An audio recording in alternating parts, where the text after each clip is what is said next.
Truthfully, something smelled fishy.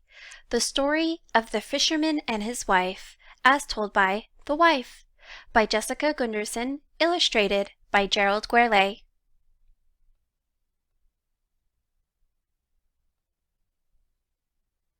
I know what you're thinking. Oh, that fisherman's wife, Isabel. She was so greedy and thankless. Really, though, I was just clueless. It's true. I was also very hungry. Please help yourself to some seaweed and let me tell you my side of the story. When I was growing up, my family didn't have much. We lived in a tiny shack and had little to eat. I always imagined grand things for my life, castles, fancy clothes, and jewels. But when I married a fisherman. He was a great guy, but he was poor too. I moved from one tiny shack to another. At least we had plenty of fresh fish to eat, right? Wrong. My husband had to sell everything he caught. We ate a lot of seaweed salad. Gross. Every night I dreamed of indoor swimming pools and fluffy feather pillows and sizzling steaks with cookie dough ice cream for dessert. Every morning I woke up in tears.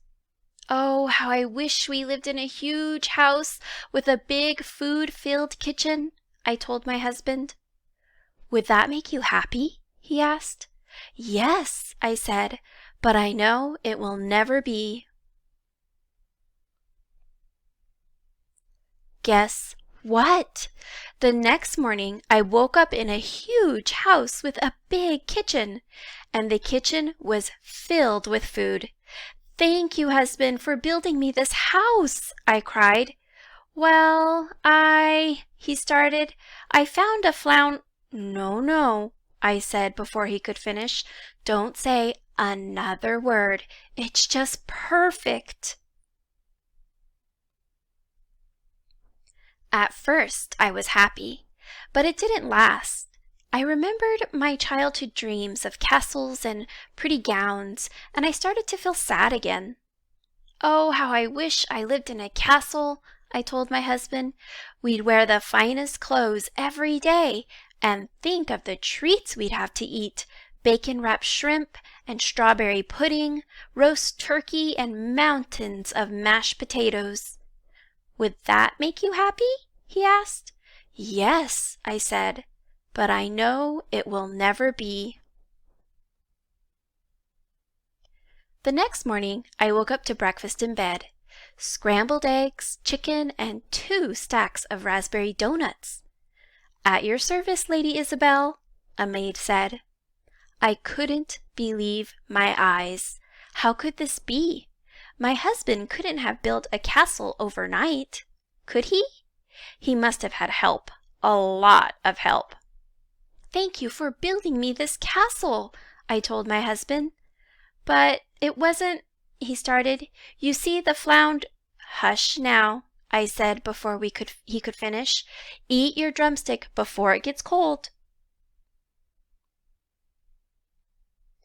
I should have been very happy. I was living in a castle, but for some reason I still felt sad, like I was missing something. This castle is great, I said to my husband, but the Queen's palace is better, don't you think? Oh, how I wish I were queen. I'd have everything I ever wanted or needed. Would that make you happy? He asked. Yes, I said, but I know it will never be. The next morning, I couldn't raise my head. Something very heavy sat upon it. A crown! Good morning, Queen Isabel, a group of servants said. I had become queen overnight. Me! My palace had an indoor water park, a movie theater, and a zoo filled with animals from around the world. It had a go-kart track and mini golf course. It even had its own pizza and ice cream shop. How did all of this happen? Was my husband stealing money? Was he a magician or wizard? Was I under a spell? Something fishy was going on. "Thank you for making me queen," I told my husband. "But I didn't," he started. "The floun—" "I don't know how you're doing it," I said before he could finish, "but I'd like one more thing. I'd like to be able to make the sun rise and set whenever I want." "And then you'd be happy?" he asked. "Yes," I said, "for sure." That night I secretly followed my husband to the beach. How could he ever grant my latest wish? I hid behind a rock and watched. He shouted something at the sea, and a giant fish rose from the water. It was magnificent. We could feast on that beast for days.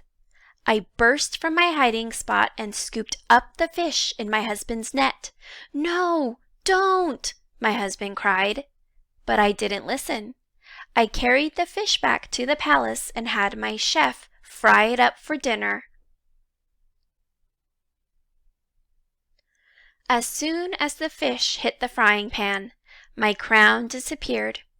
So did the servants and the palace. My husband and I were back in our tiny shack. "I told you not to cook the fish," my husband said with a sigh. "But I didn't—" I started. "What kind of fish is this anyway? It's very—" "Flounder," he said before I could finish. "It's a flounder, my dear."